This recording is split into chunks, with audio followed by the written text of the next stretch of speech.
আমাদের এলাকার মানুষ গরিব, আমরা এলপি গ্যাস কিনে আমরা ব্যবহার করতে পারি না। তাই আমরা চাই আমাদের যে এলাকাগুলি গ্যাসের লাইন নাই সেগুলি সংযোগ দেওয়া। আমার কেরানীগঞ্জের বাঘ আমার বাবার কাছে 1 ঘন্টা বসেছিলেন। আমার বাবা কোনো কথা বলেন নাই, কারণ তিনি এক কথার মানুষ, তিনি জবাব দেন নাই। কখনো আমান ভাই আমাদের বাড়িতে আসেন নাই। 4 বারের নির্বাচিত সংসদ সদস্য, 2 বারের বাংলাদেশ সরকারের মাননীয় মন্ত্রী, পৃথিবীর ইতিহাস সৃষ্টিকারী জনাব আমানুল্লাহ আমান ভাই, আপনারা বলতে পারেন পৃথিবীর ইতিহাস সৃষ্টিকারী। উনি 1991 সালে ঢাকা বিশ্ববিদ্যালয়ে ডাকসুর ভিপি ছিলেন। 1991 সালে ডাকসুর ভিপি ছিলেন। একই সময় ছাত্রদের অধিকার আদায়ের লক্ষ্যে ছাত্রদের পক্ষে রাজপথে নেতৃত্ব দানকারী, একই সাথে পার্লামেন্টে বাংলাদেশের সরকারের আইন প্রণয়নকারী পৃথিবীর ইতিহাসে একমাত্র আমাদের আমান ভাই, একমাত্র আমাদের আমান ভাই। আপনারা হয়তো এটা জানেন। আমান ভাইয়ের কাছে আমাদের প্রত্যাশা, আমান ভাই আগেই বলেছেন যে সন্ত্রাস মুক্ত কেরানীগঞ্জ, চাঁদাবাজ মুক্ত কেরানীগঞ্জ, মাদক মুক্ত কেরানীগঞ্জ, জমি দখল মুক্ত কেরানীগঞ্জ। আমান ভাইদের কাছে আমাদের দাবি, আমাদের রোহিতপুর উচ্চ বিদ্যালয়ে বহুতল ভবন নির্মাণ, আমাদের স্কুলে কেরানীগঞ্জের রোহিতপুরের যত স্কুল কলেজ আছে তার উন্নয়ন।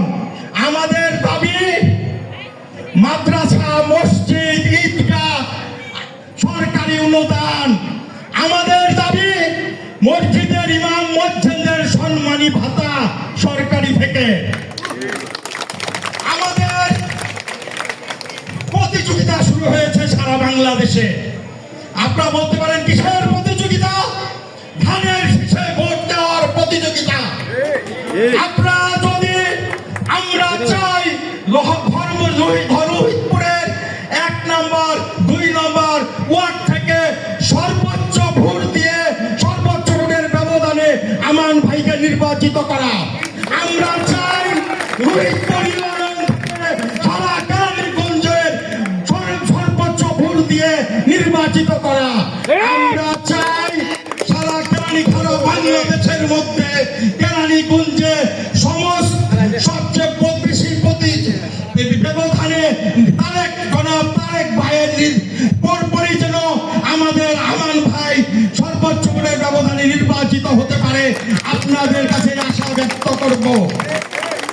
আপনারা আমাদের মুরব্বিয়ান আছেন এখানে, আজকে অনেক মুরব্বী উপস্থিত আছেন, আপনাদের অনেক কষ্ট হচ্ছে। আপনারা 1991 সাল আপনাদের অনেকেরই মনে আছে। আমাদের ভাই যাকে বলে গেলেন বাংলার কেরানীগঞ্জের বাঘ, আমার বাবার কাছে 1 ঘন্টা বসেছিলেন। আমার বাবা কোনো কথা বলেন নাই, কারণ তিনি এক কথার মানুষ, তিনি জবাব দেন নাই।